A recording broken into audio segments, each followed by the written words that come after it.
Do you find it tough to maintain healthy eating habits? Do you struggle with excess weight that seems to want to stay on no matter how much you exercise or change your diet? If so, you're surely in solid company. I found that many people struggle with diet and exercise issues and end up feeling like they are failures because they are broken or have no willpower.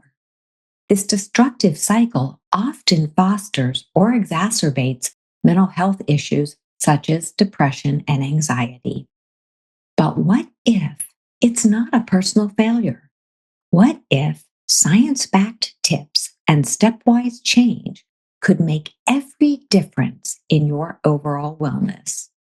I'm joined by an empowering health and wellness coach who strongly believes that you can change anything in your life for the better with a few healthy changes. Today, we'll focus on this listener's real life question. My partner is in menopause and she's getting rounder even though her exercise and eating habits are the same. She's getting really depressed about it because even when she eats less, there's no change. I told her I'd write in to get suggestions because we both agree that it's now a mental health issue too. And with that issue as the focus of today's episode, I'm Dr. Carla Manly, and this is Imperfect Love. Welcome to Imperfect Love with Dr. Carla Manly, psychologist, author, and relationship expert. I'm here to help unravel mysteries and misconceptions about love, relationships, and mental health issues, plus everything in between. Love is complicated, people are imperfect, and relationships surely can be tough. Together, we'll navigate this messy, imperfect space of real life.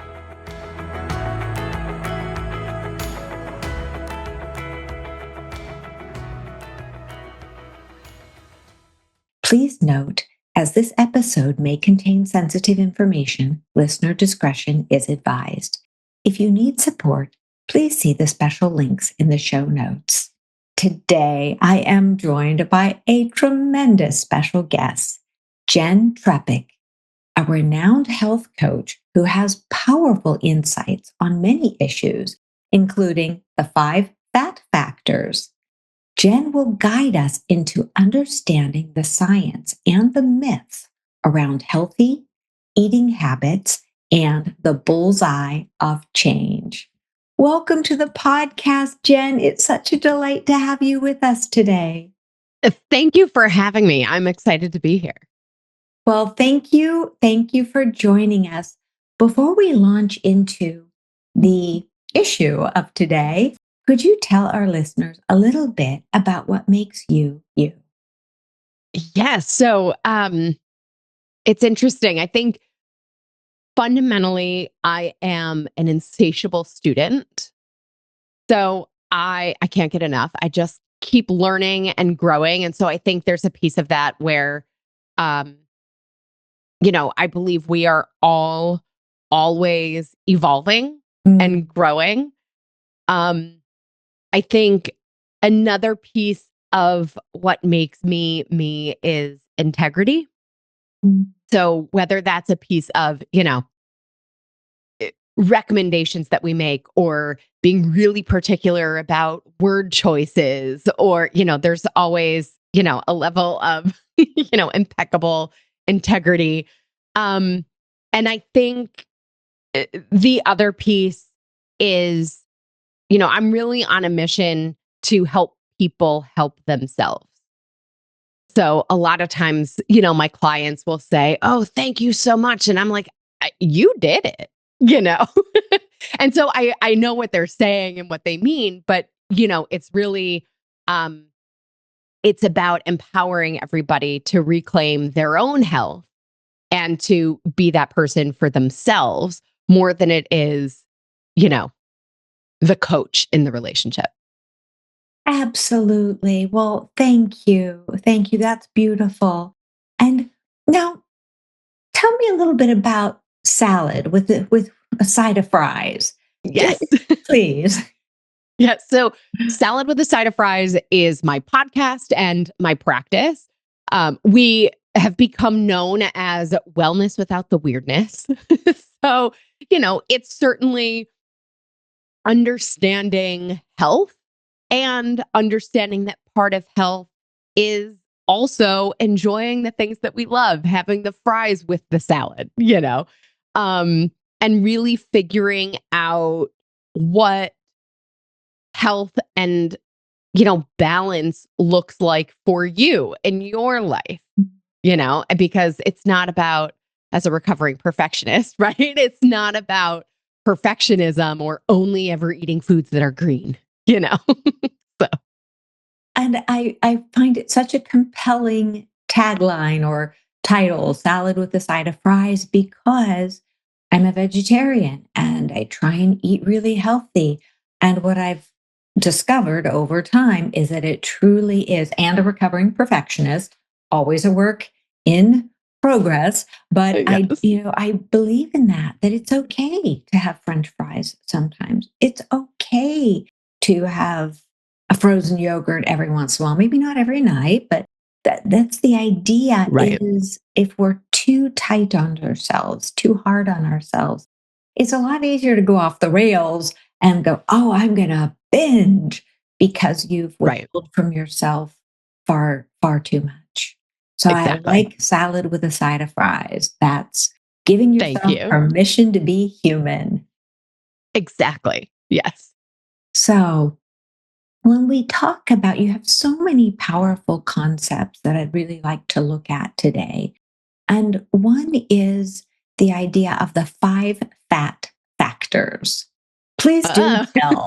I'm yeah. not certain that this is going to apply to the listener's question, but I personally am curious about the five fat factors. Well, And so I please think it do. will Okay. actually. So, and we'll get there, but so the five fat factors is essentially how we've ended up in this place, right? Because if we are living our lives focused on all the things that we typically focus on, right? We make an effort to choose things that we think are healthy. But at some point, we end up in this place of going, I don't recognize the person in the mirror. Mm. And whether, depending on what age that happens, can range. And, whether it's my, 50, 60-year-old male clients who are coming and going, all of a sudden, my cholesterol is through the roof, or the women who are in perimenopause going, I don't understand. The things that used to work Mm. don't work anymore. Right. And so the five fat factors is essentially how we ended up here in this place. Right. So number one is garbage in, garbage out. Right. And theoretically, we know this, right? We know to eat a cucumber over a Twix. But what's happened over time is that there are a lot of food products, and I'm using that phrase intentionally, right, that are marketed to us either as food or as healthful choices that really aren't doing us any favors. And so, garbage in, garbage out is the idea of like, well, at one time it was calorie rich, nutrient poor foods. Now, sometimes those foods aren't even calorie rich, right? Which is how they're marketed to us as healthful choices. There aren't that many calories, but they're also not offering us any nutrition, right? And then we're lacking energy. We can't figure out why we can't concentrate or have a hard time sleeping or feel cranky and moody all the time, right? And it's like putting paint in your gas tank. Like you would never go and, right? Like you'd Oh, be like, well, of course, that image, that really, no pun intended, but that really sticks. I mean, right. putting paint in your gas tank. Ow. Right. Well, and we would never put paint in the car and go, why isn't the car running? Mm. But we do that with our body, right? Thank you for highlighting this first off, Jen, because I agree. I know many people, including my hubby, is like, I want a nutrition bar. I want one of those exercise bars. I'm going for a bike ride. He calls them exercise bars. And I'm like, honey, They're not exercise bars. And I look at the label and it's, what he wants. I'm thinking, I wouldn't ingest this. It, Right.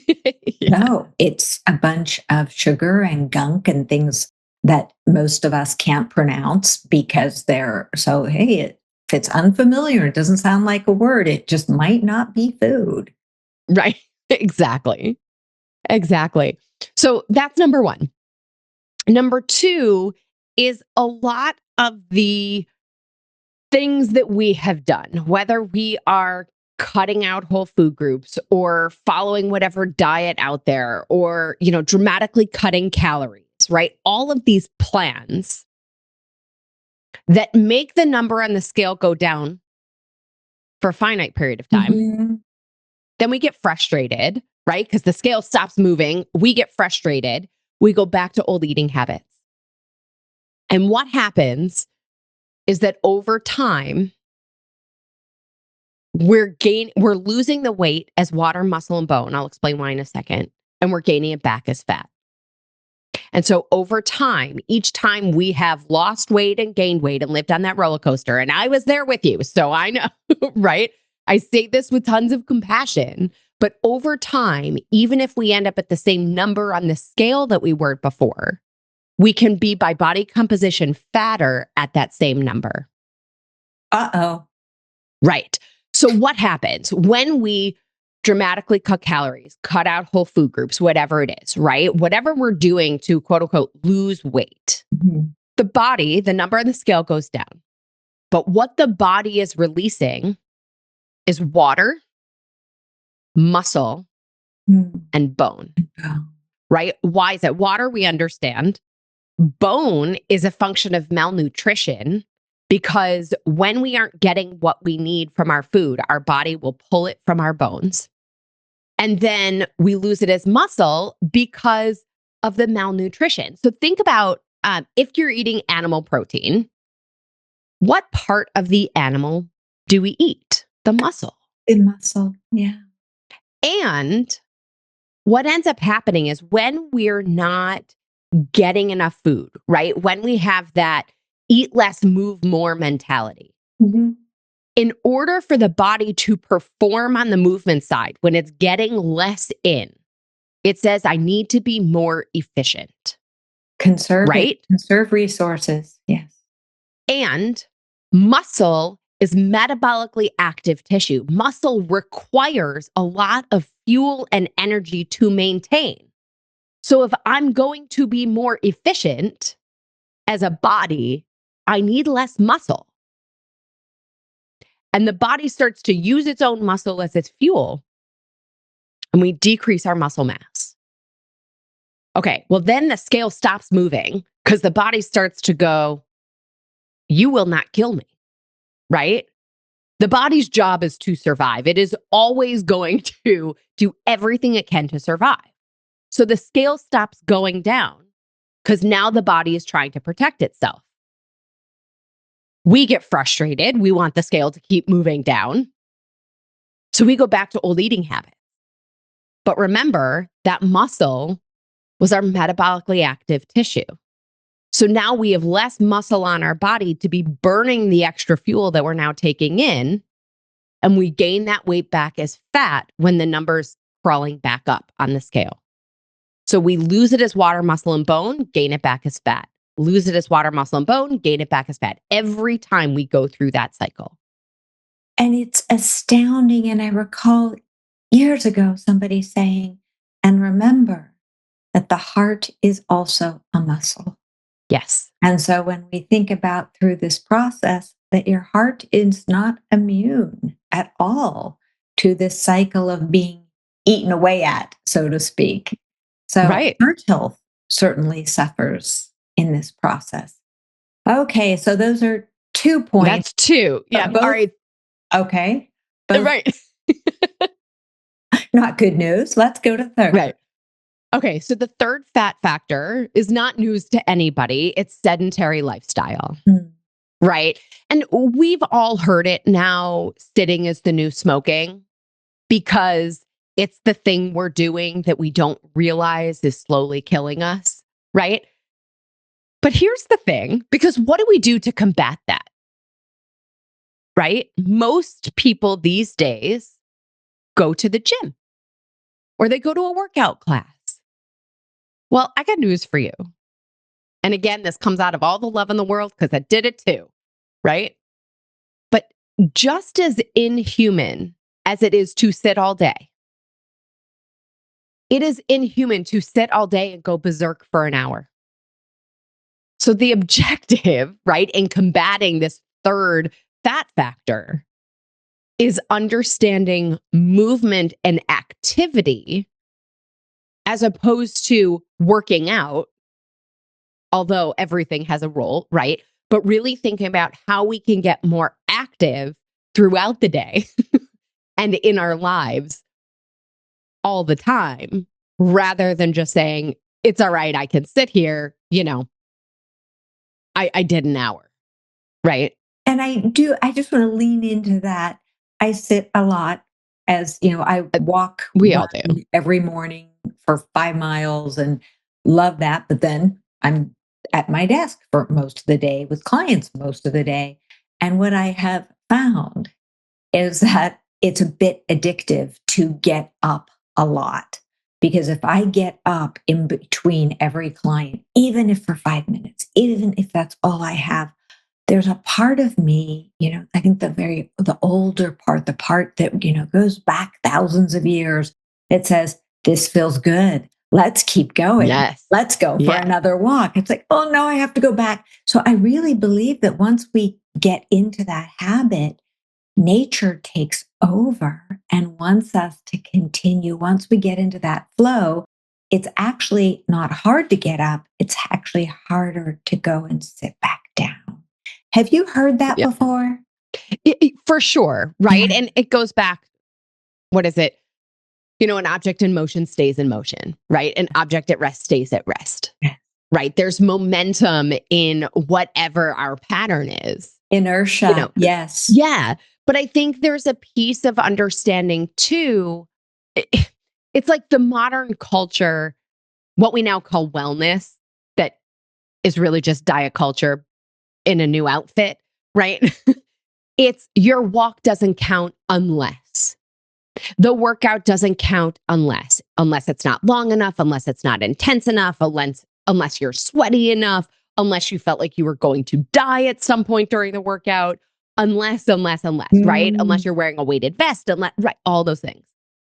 But if we go back to this idea of thinking about movement and activity and more regular movement being more human, what we see is that, in fact, 5 minutes here and 10 minutes there, and maybe a dedicated 20, 30 minutes, maybe even an hour, right? Getting some of that resistance training too.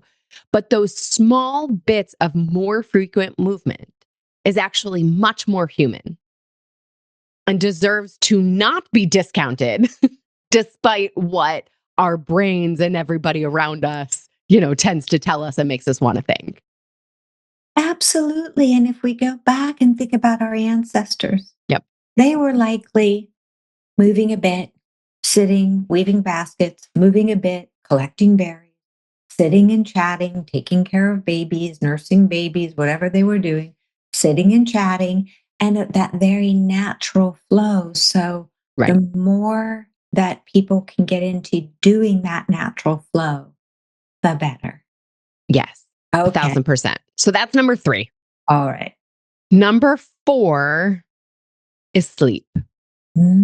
So we are the only species that deprives ourselves of sleep for really no good reason, right?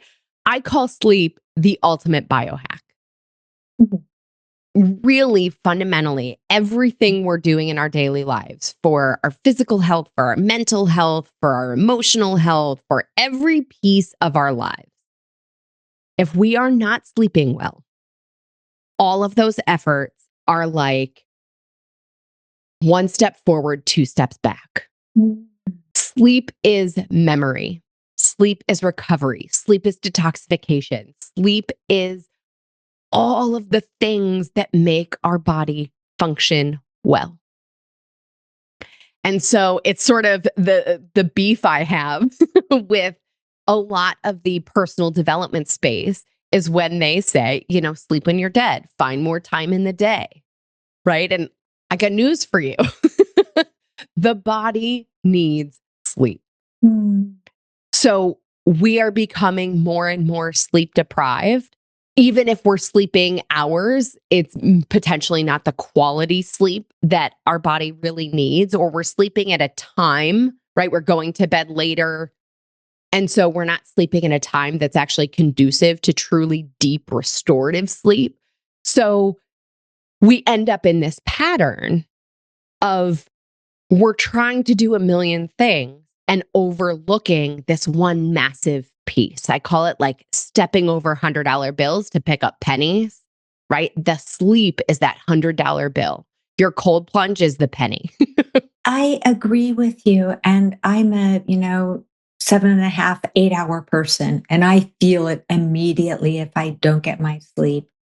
And we often hear how these high performers get by on 5 hours of sleep, 4 hours, 6 hours of sleep, and that may work for them, but it actually may not. I think that there are some people, it's come more into the public eye where they're using substances to allow those habits to continue. But whether or not that 5 or 6 hour works for them, I believe 100% in tuning into what your body needs. And if it's 8 hours, 9 hours, 10 hours, 7 hours, whatever it is, lean into that and adjust your schedule as best you can. So that I know for me, it works best if I'm waking with the sun and going to bed, you know, being in bed by, 10 o'clock. But I've always been that way. But we equate habits like that with being old or being not productive instead of seeing them as healthy habits that promote, as you're saying, mental health, physical health, and Everything. but Yeah. let's talk about the fat factor. How, if Okay. you're not sleeping, how could that make you overweight? How can that make you Okay. gain fat? Great question. So fundamentally, detoxification happens at night, right? If we are not detoxifying, we cannot age well, we cannot metabolize well, we don't function. But specifically, when it comes to our food choices and our eating habits, and I'm going to use some technical words, right? But you already know that this happens because when you don't sleep well, what happens the next day? You're hungry. You are hungrier. I was going to You are say I'm hungry. grumpy. Well, that too, that too, right? But we're hungrier. We might even feel insatiable.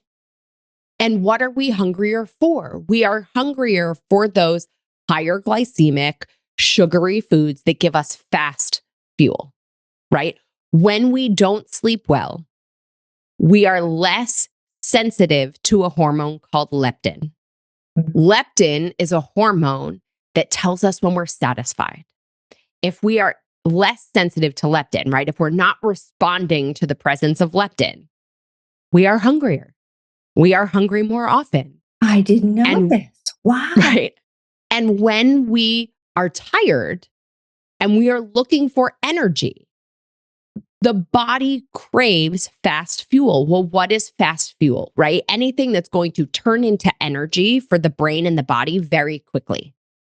Well, that's sugar and higher glycemic carbohydrates, right? So it's not a coincidence that we want the candy, the bread, pasta, cookies, baked goods, chips, right? Dessert when we haven't slept well. It's not a coincidence that we feel like we haven't stopped eating all day when we don't sleep well. And my brain is immediately going to how would this have served our ancestors on an atavistic level? And it makes sense. If they were sleep deprived, that probably meant there were predators. So they needed to be on the move, needed to be more alert. And therefore, hey, I'm going to need fuel because I'm working overtime to possibly run from whatever critters are after me. So that's my fledgling theory, but okay, back Yeah. to you. Yeah. So that was 4. Okay. Number 5 is stress. Mm. So caveman era, right? As you're talking about, our body's physiology is the same as, you know, millennia ago. Yes. At that time, as you were saying, the stressor is, being chased by an animal. Your life is in danger, right? Fight, flight, freeze, fawn. Like we have these reactions to our life in danger. The challenge with our modern lives, beyond just sitting, is that our body responds to our phone buzzing, an email coming in, your alarm clock going off, all of those things, the same way that it responded to the saber-toothed tiger chasing you. And with our modern lives, so the stress response, right? That fight, flight, freeze, fawn pattern, right? We know cortisol, the stress hormone. Anybody remember those commercials when they were like, cortisol, the stress hormone, cortisol, the stress hormone, and cortisol makes you fat, cortisol makes you fat, right? Nobody, do you remember those commercials? I don't watch much TV, Okay. so mercifully I've been, I Okay. have not heard that, but I do So, know that yeah, cortisol definitely body, especially belly fat, is right. really a big factor with, which takes us to our listener's question. Okay, keep going. So I'll get there in a second. Yeah. So the body produces cortisol so that we can survive. And that stress response is designed to be like 20 minutes, right? We run for a bit, hide, watch the saber-toothed tiger pass us. We start to calm down, right? Our modern lives, and because of what the stressors are, we're never coming down the other side of that stress response. What we end up having is this constant hit of the beginning of that stress response over and over and over. Every time the phone buzzes, every time the alarm goes off, every time the phone rings, every time an email comes in, right? And part of what happens in that stress response, yes, the body produces cortisol. Now, cortisol isn't all problematic. We need it. Cortisol is part of what helps us get out of bed in the morning, right? But we want it to follow this pattern of like coming up and coming down. And when cortisol is high in that acute scenario, part of our survival is to say any bodily function that is not critical to survival of the next 20 minutes turns off. Mm-hmm. Because your metabolism doesn't matter if you don't survive the next 20 minutes. Your immune system doesn't matter if we aren't alive in 20 minutes. Your reproductive system doesn't matter if you're not alive in 20 minutes. Growing hair and nails doesn't matter, right? All of these other systems in the body essentially shut off so that everything can move to survival. Well, if our physiology is constantly in this survival mode, we're probably getting sick more often. Ever notice that like you're super stressed at work, you finally get past, whatever the deadline was, you breathe, and then you get a cold, right? Absolutely. It's our body coming back. It's systems turning back on. It's energy going to other places and trying to figure out, right? We're going to be okay. I can get sick now, So our stressful lives are standing in the way of our health, full stop. Absolutely. And our longevity. And you think about it when we're in fight flight mode, particularly the body, it's not thinking about digesting food properly. Right. It's thinking about running. It's like, let's get this person mobilized. So Right. it affects us on so many levels. And I agree with you wholeheartedly that we don't realize because we are now accustomed to the television here, the radio there, the incoming text messages here, work over here, latest podcast or social media here. And we think we can manage it all. And we do manage it all, but at a huge cost to the body, Right. the mind, and the spirit. So thank you for highlighting that. Okay, so those are the 5 fat factors. Yeah. All right. So now, our dear listener, and I so appreciate when somebody's partner or sibling writes in, because even though the questions are confidential, people are sometimes writing in as thinking, well, I won't, I'm not giving myself away. Somebody's doing it for me, or somebody's Right. getting help Asking for for a something. friend. Right. Yeah, asking for a friend. So, what would you say about this person's, her increasing roundness, Right. as, So, as the partner so politely puts it? right. And it makes me laugh. I find it so cute, the way we describe it. And the thing is that it's never any one thing. Right. And so to address it, we're going to end up looking at a few things that are in combination creating the scenario. Before I say anything, I want to make sure that we're not creating overwhelm. So while we're going to talk about a few things, we're still going to start with one and then go from there, right? But in that process, recognize that the ultimate outcome, we'll have progress along the way, right? But the ultimate outcome that we ideally want comes from a host of things, not from any one thing. So as we start to embark on this, if you're doing one thing and you're like, oh, it's not working, pause, right? Because we know it's one thing and then the next thing so that we can ultimately get to this place, right? So without knowing this person's age, it sounds to me from the way this was written that this person is over 40, 45. I'd So agree. it's That sounds like a somewhere right in there. Absolutely. And before right. we go any Yeah. deeper into it, Jen, I want to thank you so much for bringing up the overwhelm piece, Yeah. because I'm sure you and I are aligned on this. Habit change, we're working against. If you're on the planet for 2 decades, you have 2 decades worth of habits that were modeled for you, likely by your parents, caregivers. 3 decades, if you're 30, 3 decades. If you're 50, 5 decades. So these habit changes, if we try and get them all one and done really quickly, not only will they not stick, but the piece you said of overwhelm. Then we Yeah. feel overwhelmed and then we give up because it's not happening. We're not doing it right. It's not fast enough. And then we revert. So thank you for focusing on one step at a time. Give yourself grace, be patient, one step at a time. So thank you for putting that out. Yes. Okay. And to build on that, though, right? This process is also not flip a switch, although we expect that of ourselves, right? Mhm. We expect to say, okay, tomorrow, this is what I'm going to do. And every morning thereafter, right? Flip a switch and now that's what we do. But that's not how it works, right? It is also a process of behavior change, right? We evolve.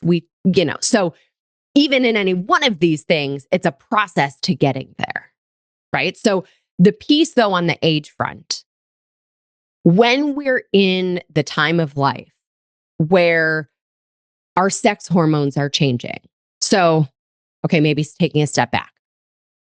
Women's hormones not only change at puberty and then perimenopause, menopause, right? But we also, in addition to that life cycle, we actually have a monthly cycle.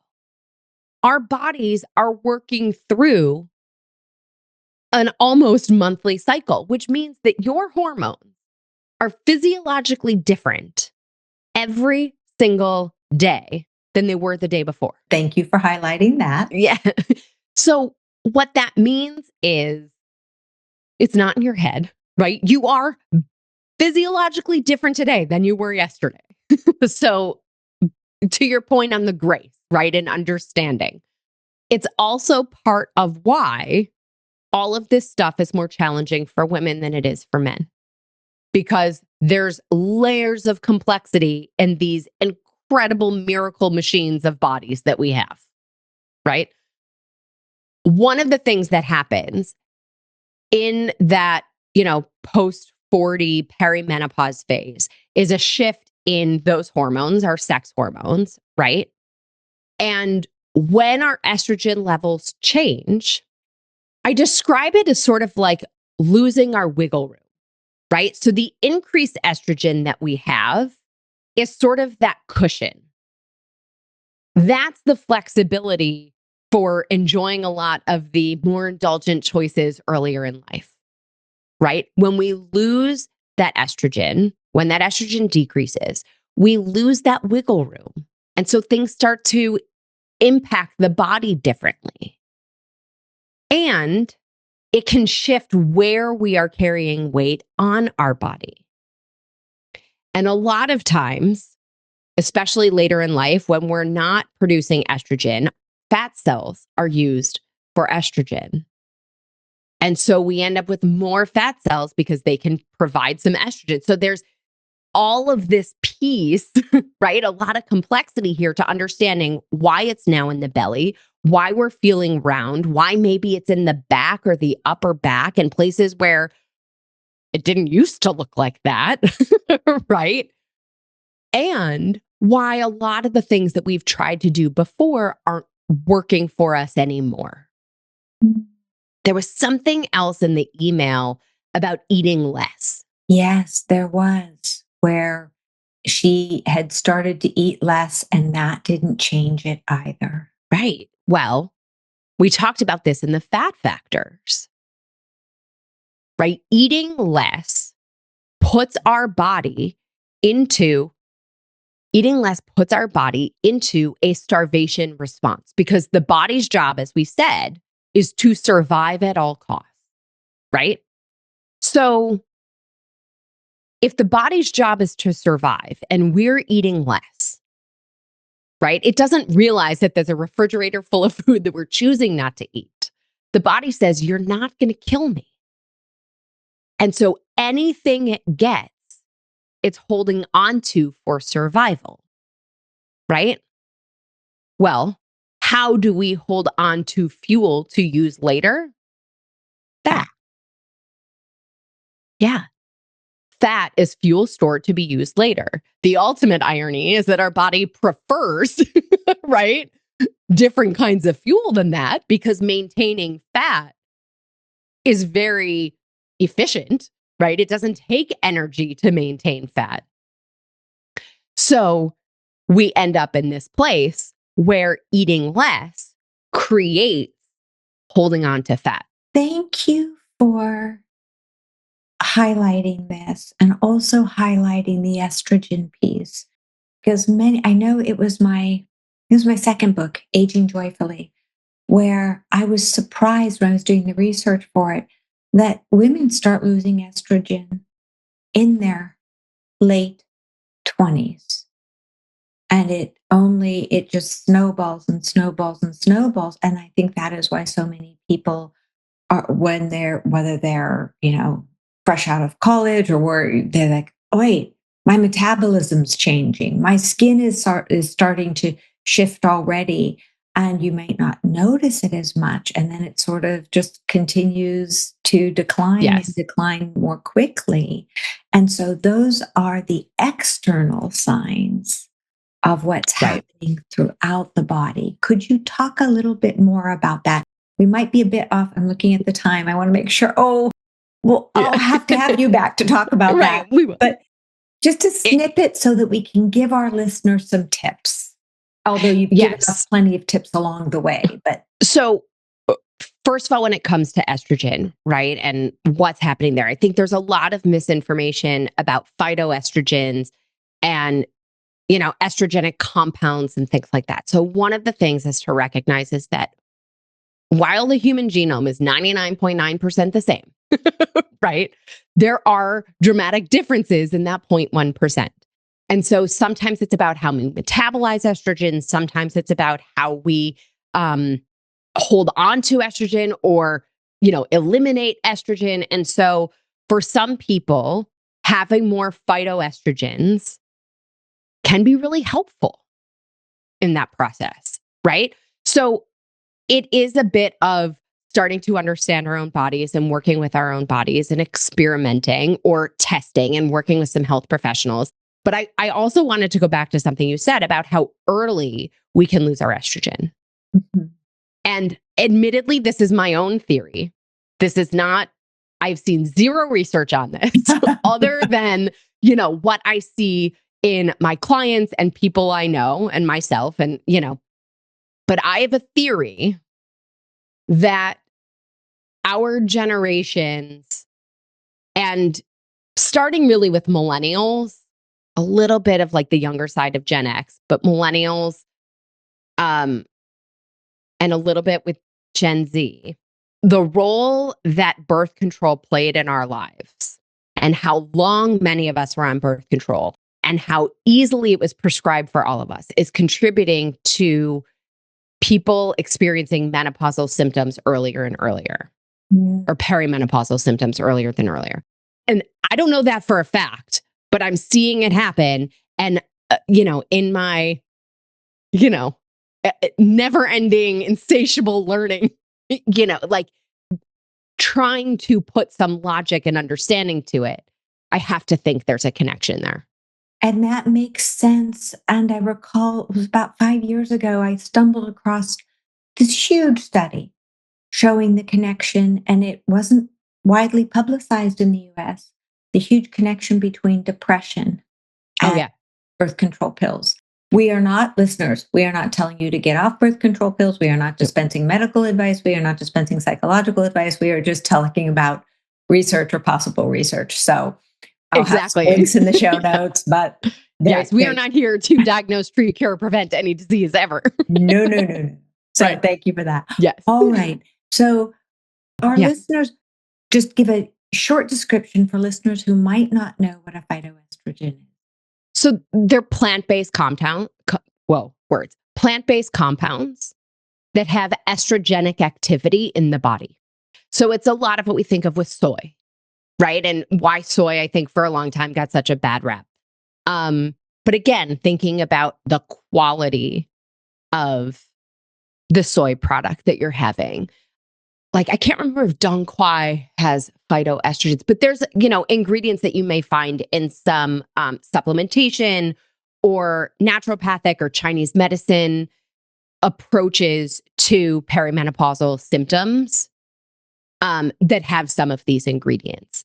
So we could do a whole other deep dive on some of those. Yeah. Eating edamame and Right. soy in general. Okay. Exactly. So now to our dear listener's partner and the listener.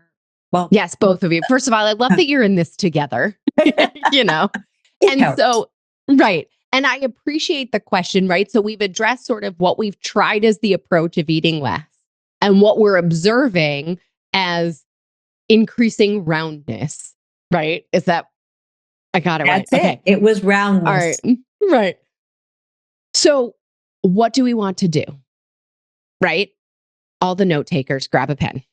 Protein and fiber at every meal makes your moving fat no big deal. So protein is clean, lean protein. Again, I don't care if you want that to be fish or organic grass-fed beef right, but clean, lean protein. Or soy. Yes, or soy, as we talked about. Fiber is vegetables and fruit. Emphasis more on the vegetables, but vegetables and fruit. And a meal is really any time we eat. The only difference between a meal or a snack is how much food we have at a time, and then therefore how long it will last us until we need to fuel again. Okay. The other thing that you're going to want a couple times a day, and eventually at some point I'll figure out how to put this into the cute little sentence, but you also want quality fat every day. So that's olive oil, avocado, walnuts, almonds, right? By the way, a serving size of avocado is half of the avocado. So often people are like, oh no. So you'll be proud. I had a half of a sliver of a quarter of an avocado. And I'm like, what? Like, eat the avocado. You're going to be fine. Right? And they are so good. They are. You'll be amazed how satisfied you feel when you start to eat quality fat. I call avocado, butter from a tree. It's just tastes like butter. Anyway. Okay. Yeah. So protein, fiber, quality fat, serving size of protein for a biologically female body at a meal is the whole hand. Okay. 4 to 6 ounces, the whole hand. A biologically male body is 6 to 8 ounces. And guess what? It's their whole hand. Mm. A snack for everybody is 2 to 3 ounces. So think the palm or a little less, right? That whole idea of what we've been told of eat 3 ounces of protein, that is old diet culture, eat less, move more information that is not serving you. So a meal is 4 to 6 ounces or 6 to 8 ounces of protein. A snack is 2 to 3 ounces. And now for everybody and your husband who loves the bars and the shakes and all the things, right? Those labels talk about protein in terms of grams. And I just talked about it in terms of ounces. 7 grams is like 1 ounce of tofu or an egg or chicken. So if we use that 7 grams as our conversion, then we can start to say, okay, this Greek yogurt is giving me however many ounces, right? Now I can start to build my meal. So it doesn't mean that every bit of protein in our meal has to come from the same source, right? But it allows us to think about how we're putting this together. So we're going to eat that protein, meals and snacks. Over the course of the day, hold on to yourselves. We're looking for 8 to 12 servings of vegetables. How much is a serving of vegetables? A handful, right? If it's greens, like spinach or romaine lettuce or whatever, it's going to be 2 handfuls is 1 serving. Excellent. So, yeah. So you don't have to live with measuring cups in your handbag, right? We're going to live our lives. We're going to enjoy incredible food. And it's, by the way, it's going to feel like a lot of food. And it is. And it's food that provides nutrients. And you'll start to see how some of the cravings that you had go away, how your mood starts to improve, how much more energy you have, how much better your sleep is, right? And then we can also think about that movement piece. We can think about that stress piece and start to put all of these pieces together to move the needle and feel more like ourselves again. Absolutely. And I love how you were talking about, you realize how much you're moving, realize what's your gender, what's your natural set point, and making it really easy when you're thinking about, oh, I can't eat this because it's too big or too much. Hey, listen to your body, but also realize, hey, if that protein is that piece of fish can fit in your hand, that's probably a good size. If not, and let's say you're out to dinner, take it home and you have it for part of your next day's food. That listen to your body in this process. And as you eat intuitively, listening to your body in really healthy ways, as you say, you won't be craving 5 chocolate chip cookies at night. You'll likely be filled and you won't want it. I think it's the starvation that so many people do during the day. Yeah, nighttime eating is directly connected to under eating in the first half of the day. Full stop. Not entirely or only, but it's always one piece of it. So we want to start to think about that too. In addition to that, there's a lot of things. And I have a little bit of a love-hate with the idea of the intuitive eating piece, because we will get there. But what often we've done over time, right? Because of everything we've been told, all 5 of those 5 fat factors, right? All of the things that we've been told over 20, 40, 60 years of our lives. We have learned to stop paying attention to our body to pay attention to the rules, right? We heard eat less, move more. Now our body is sending us hunger signals and we're like the toddler throwing a temper tantrum with our fingers in our ears. And it's like, la, la, la, I can't hear you, right? I was told not to eat.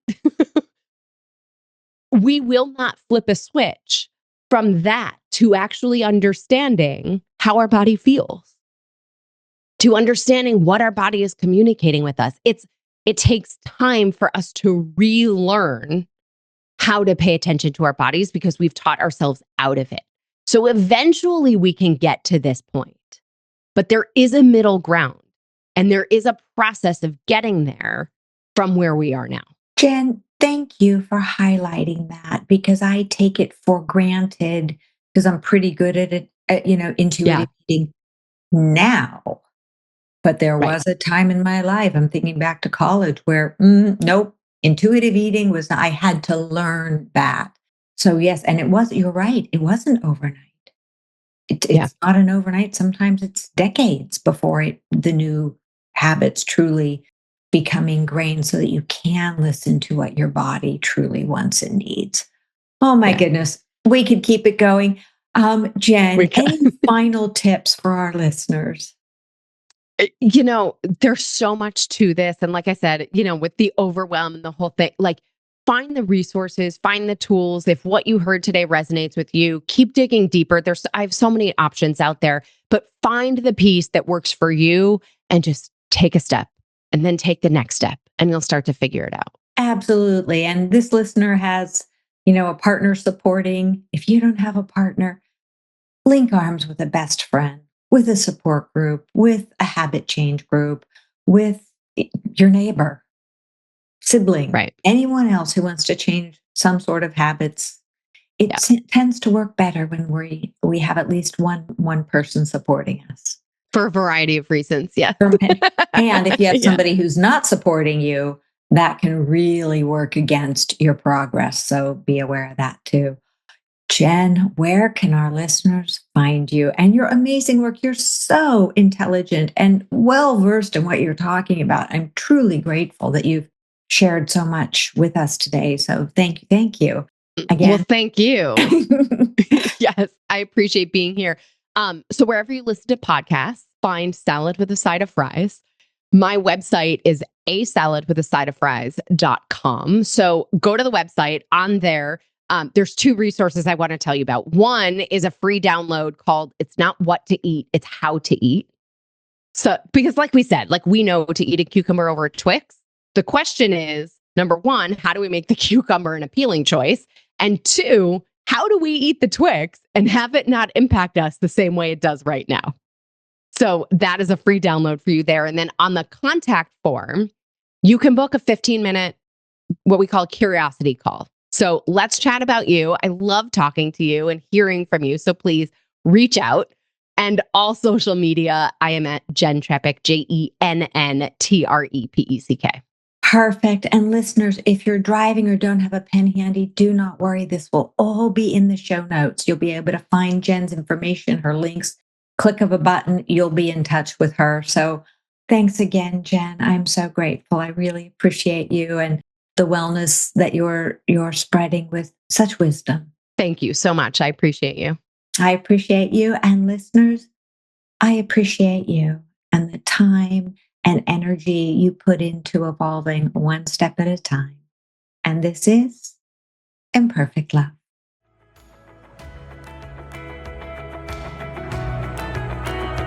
Thanks so much for sharing your time with me today.